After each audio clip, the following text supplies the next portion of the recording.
ಸ್ವಾತಂತ್ರ್ಯ ಅವ್ರದ್ದು 10 ಗಂಟೆಗೆ ಬರ್ತಾರೆ ಸ್ಟೈಲಾಗಿ ಅಲ್ಲಿ ಹೀರೋ ಅಣ್ಣನ ಯಾವ್ದು ಗಾಡಿ ತಂದಿರ್ತಾರೆ ಹಾಕಿ ಅವ್ನ್ ಕೆಲಸ ಮಾಡಕ್ಕೆ ಇನ್ನು 1 ಅವರ್ ಸ್ಟಾರ್ಟ್ ಆಗ್ತದೆ. ಸಂಜೆ 5 ಆಗ್ತಿದ್ದಂಗೆ ಹೋಗ್ತಾ ಇರ್ತಾರೆ. ಮತ್ತೆ ಅವ್ರನ್ನ ಯಾರನ್ನು ತಡೆಯಕ್ಕೆ ಆಗಲ್ಲ. ಅವ್ರಿಗೆ ಇಷ್ಟ ಇದ್ರೆ ಕೆಲಸ ಮಾಡ್ತಾರೆ, ಇಲ್ಲ ಅಂದ್ರೆ ಮನೆಗೆ ಹೋಗ್ತಾರೆ. ಯಾರಿಗಾರು ರಜೆ ಕೇಳ್ಬೇಕೇನ್ರಿ? ಎಲ್ಲಾರು ಹೋಗ್ಬೇಕಂದ್ರೆ ಯಾರಿಗಾರು ಪರ್ಮಿಷನ್ ಕೇಳ್ಬೇಕೇನ್ರಿ? ಸರ್ಕಾರ ಅವ್ರಿಗೆ 8 ಲಕ್ಷ ಇಟ್ಗಂಟು ಕೊಡುತ್ತೆ. 8 ಲಕ್ಷ ತಾವೆಲ್ಲ ಸೇರಿ ಒಂದು ಬೃಹತ್ ಮಟ್ಟದಲ್ಲಿ ಪ್ರತಿಭಟನೆ ಹಮ್ಮಿಕೊಂಡಿದ್ದೀರಾ. ಸನ್ಮಾನ್ಯ ಡಿ ಕೆ ಶಿವಕುಮಾರ್ ಅವರಿಗೆ, ಮುಖ್ಯಮಂತ್ರಿಗಳಿಗೆ, ಸಂಬಂಧಪಟ್ಟ ಇಲಾಖೆಯ ಅಧಿಕಾರಿಗಳಿಗೆ ತಮ್ಮ ಮನವಿ ಬೇಡಿಕೆ ಹೇಳಿ ಸರ್. ಸರ್, ಗ್ರಾಮ ಸಹಾಯಕರು 48 ವರ್ಷದ ಹುದ್ದೆ 2007ರಲ್ಲಿ ಕಾಯಂ ಆಗಿದೆ. ಕಾಯಂ ಆಗಿರೋ ಹುದ್ದೆಗೆ ಕಾಯಮಾತಿ ವೇತನ ಕೊಡ್ತಿಲ್ಲ, ಕಾಯಮಾತಿ ಸೇವಾ ಭದ್ರತೆ ಕೊಡ್ತಿಲ್ಲ.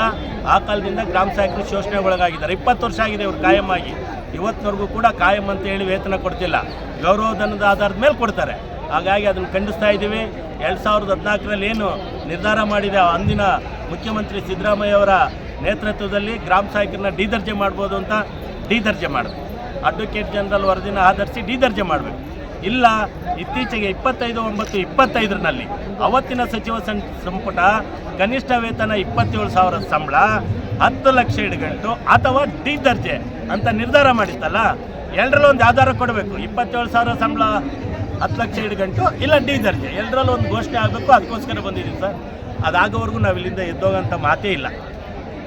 ಚುನಾವಣಾ ಪೂರ್ವದಲ್ಲಿ ನನ್ನ ಸರ್ಕಾರ ಬಂದರೆ ನಿಮಗೆ ನ್ಯಾಯ ಸಿಗುತ್ತೆ ಅಂತ, ಹಂಗಾಗಿ ಅವ್ರನ್ನ ಕಾಯ್ತಾ ಇದ್ದೀವಿ ಸರ್. ಅವ್ರು ಬರಬೇಕಿಲ್ಲ. ಹ್ಞೂ ಸರ್, ಅವ್ರು ಬರಲಿಲ್ಲ ಅಂದರೆ ಅವ್ರ ಮಂತಕ್ಕೆ ಎಲ್ಲ ರೆಡಿ ಇದೀವಲ್ಲ. ಅವ್ರ ಮಂತಕ್ಕೆ ಹೋಗಕ್ಕೆ ನಾವು ಅವ್ರ ಮಂತಕ್ಕೆ ಹೋಗ್ತೀವಿ.